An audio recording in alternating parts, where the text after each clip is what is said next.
Chicken ভরা আলুর chop তৈরি করার জন্য কি কি উপকরণ লাগছে চলুন এক নজরে দেখে আসি।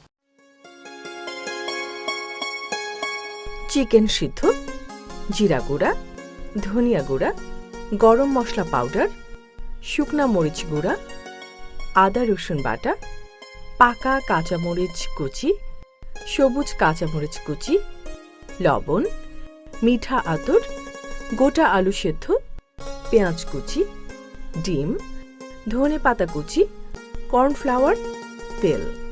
উপকরণগুলো দেখে নিলাম, এবার আমরা তৈরি করব। আপু আপনি শুরু করতে পারেন। জি আপু, প্রথমে গোটা আলু সিদ্ধ করে খোসা ছাড়িয়ে রেখেছি। গোটা আলু সিদ্ধ নিয়ে নিলাম, এখানে 500 গ্রাম আছে। তারপর এটাকে গ্রেট করেও নেওয়া যায়, সিদ্ধ যেহেতু হাত দিয়েও করা যায়। আচ্ছা, তো করে নিচ্ছি আমি। এভাবে করে প্রত্যেকটা আলুকে সুন্দর করে পেস্টের মতো করে মিক্সড করে নিতে হবে। আচ্ছা, এভাবে করে নিলাম। মানে এটা পরিবারের সদস্য অনুযায়ী যতজনের জন্য আমরা করব ওই অনুযায়ী আমরা আলুটা নেব, কতটা নেব, দুই একটা বেশি রাখবো। অনেকের যদি একটা বেশি খেতে ইচ্ছে করে তখন একটা যেন বেশি নিতে পারে। এভাবে করে নিলাম। তারপর নিতে হবে আমার পেঁয়াজ কুচি। দেশি পেঁয়াজটা দিলে স্বাদটা একটু বেশি হয়, দিয়ে নিলাম।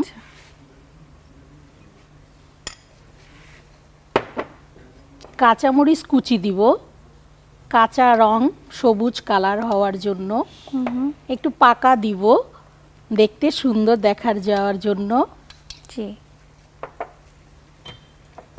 তারপর দিব ধনিয়া গুঁড়া 1 চা চামচ, দিব গরম মশলা পাউডার। আর 7-8টা মশলা দিয়ে এই পাউডারটা তৈরি করতে হয়। এটা দিলে সুগন্ধিটা একটু বেশি হয়। আচ্ছা, এবার দিব শুকনা মরিচের গুঁড়া, অনেকটাই দিয়ে নিলাম, 1 চা কারণ চামচ। একটু ঝাল হবে মনে হচ্ছে। ভালো, হ্যাঁ ভালো দুই লাগবে। রকমের কাঁচা মরিচ দিলেন। তারপর দিব জিরা গুঁড়া,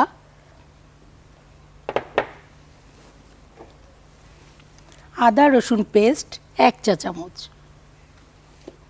লবণটা দিব স্বাদ মতো, আর দিব চমৎকার সুগন্ধি আসার জন্য মিঠা আতর। মিঠা আতর? মিঠা আতর, হ্যাঁ 2 ফোঁটা দিয়ে দিব। ওকে,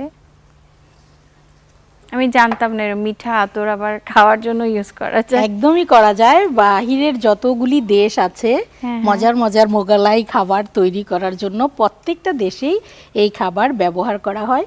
চিকেনটাকে সিদ্ধ করে সুতার মতো করে ছিঁড়ে নিয়েছি। আচ্ছা, আর ধনেপাতাটাও তো দিব আপু।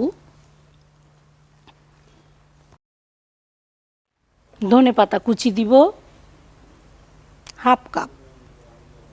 আপনি চাইলে পুদিনা পাতাও দিতে পারেন এখানে। আর দিব এটাকে বাইন্ডিং করার জন্য, ছুটে যেন না যায়, আলু নিজেই বেঁধে থাকতে সাহায্য করে। তারপরও আমি কর্নফ্লাওয়ার আরেকটু দিব, একেবারে চিন্তাই করতে হবে না ভাজার সময়। এখানে আমি 4 টেবিল চামচ পরিমাণ দিয়ে নিলাম। আচ্ছা, তারপর আমি সুন্দর করে চটকাবো। এটা করে মানে কালকে আপনার ইফতারিতে গেস্ট আসবে অনেকগুলি। আপনি যদি করে তারপর কি করেন, রেখে দেন নর্মাল ফ্রিজে, তো তারপরের দিন করলে একই স্বাদ পাওয়া যাবে। কিন্তু আলুর তৈরি করা কোনো খাবার ডিপ ফ্রিজে রাখা যাবে না, তাহলে ওর স্বাদই থাকবে না, একেবারেই থাকবে না। আচ্ছা আচ্ছা।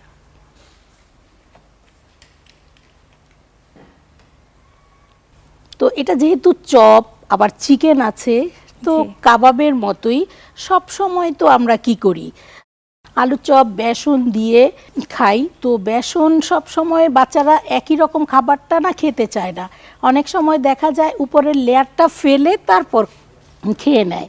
তো এইটা আর ফেলতে হবে না। একটা গোটা ডিম দিব,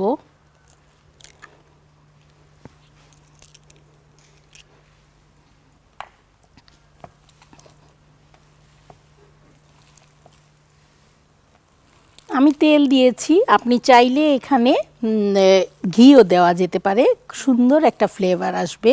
তাহলে কি আবার আতরের গন্ধটা ঢেকে যাবে না? না, মানে একটা দিয়ে একটা কেন আবার যাবে না, overlap কারণ যত শাহী বিরিয়ানিগুলি হয় সেখানে তো ঘি বাধ্যতামূলক থাকে, সেটাই। মিঠা আতরও থাকে।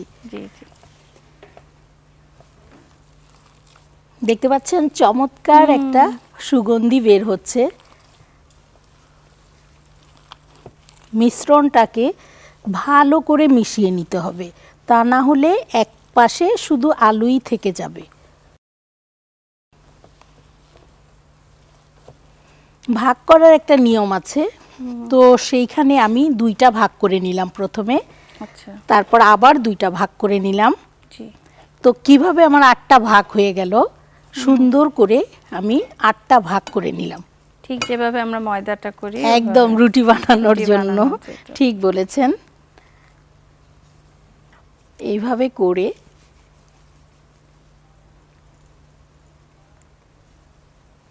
আপনি যখন এই কাজগুলি করবেন তখন অবশ্যই হাতে একটু তেল তেল নিয়ে নেওয়া। দিয়ে নিতে হবে। তাহলে ইজি হয় অনেক।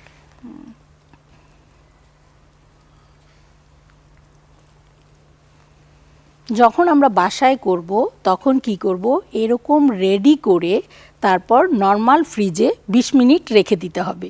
পাকা কাঁচামরিচটা দেওয়ার কারণে দেখতে পাচ্ছেন তো অন্যরকম একটা, খাবারটা কিন্তু একটা শিল্প, তো প্রত্যেকটা জায়গায় একটা সুন্দর লুক থাকতে হবে, সেই লাল দিকটা লাল হ্যাঁ, আর সবুজ সবুজ দেখা কাঁচামরিচের যাচ্ছে। কারণে খুব হ্যাঁ, সুন্দর করে ফুটে ওঠে। আসলে রান্নাটা তো ভালোবাসা প্রকাশের একটা মাধ্যম। একদম একদম আপা। আপনার প্রিয়জনকে সুন্দর করে মজা করে যখন রান্নাটা করে আমরা দেই, তখন তারা তৃপ্তি সহকারে যখন খায়, তখনই শান্তি লাগে, সব ঠিক কষ্ট বলেছেন তখন আপা। মনে হয় সার্থক। যখন বলে কি মজা হয়েছে, হ্যাঁ, কিভাবে সেই করলে, খুব সেই মজা। খুব ভাল লাগে তখন। না, এখন আমাদের তেলটা গরম হবে, ভাজবো শুধু। আপু আমি তাহলে এই ফাঁকে ফ্রাই প্যানটা বের করে একদমই আপু, চুলাটা হ্যাঁ গরম হ্যাঁ করি। ঠিক আছে, তেলটা গরম হতে থাকবে। ঠিক আছে। আপনার তো অনেকটা হয়ে গেছে, এখন হ্যাঁ। ভাজা শুরু করতে পারি। জি আপা। তেলটা যদি দিয়ে দেন।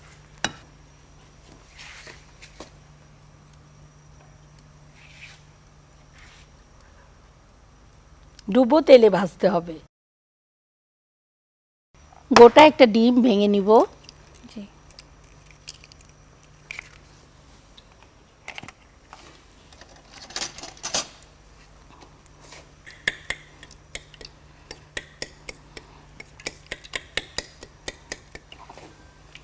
এইখানে চাইলে আপনি একটু হাফ চা চামচ পরিমাণ পানিও দেওয়া যেতে পারে আচ্ছা। এই ডিমটার ভিতরে।